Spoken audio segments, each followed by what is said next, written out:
ఉండి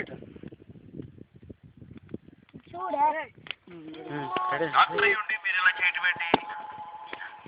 ఒక patient బాడీలోనికి virus ప్రవేశిస్తే డాక్టర్ గా దాన్ని ఎలా చంపేస్తాను, సమాజం మీదకి వచ్చే వైరస్ ని కూడా ఒక పౌరుడిగా అలాగే చంపేస్తాను. పోలీసులు మేమున్నాగా, యాక్షన్ తీసుకుంటాగా. పోలీస్ ఎక్కడ కల్తీ జరిగిందని నిలదీసిన రైతుని అదే కల్తీ మందు నోట్లో పోసి చంపేస్తే నో పోలీస్.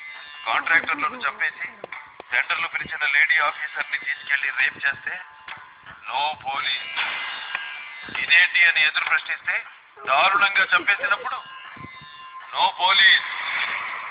కల్తీ పాలకు 60 మంది పసి ప్రాణాలు గాలిలో కలిసిపోతే అయ్యా ఇది పరిస్థితి అని మొరబెట్టుకున్న తల్లిదండ్రులను ఓదార్చడానికి నో పోలీస్. పోలీస్ స్టేషన్కి వెళ్లిన పాపానికి 300 మందిని మూర్ఖంగా చంపి బావిలో పాతేస్తే నో పోలీస్.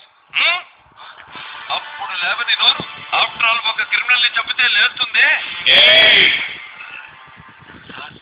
వాళ్ళు ఈ ఏరియాలో ఇలాగే పెద్ద ఫ్యామిలీ, మీకు తెలియదా?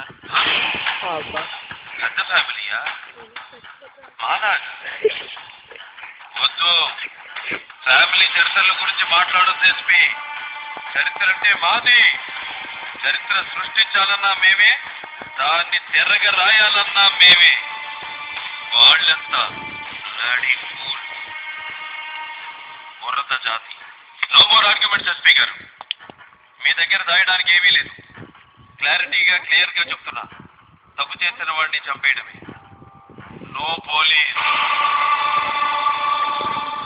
Guns are made of rules but not sword.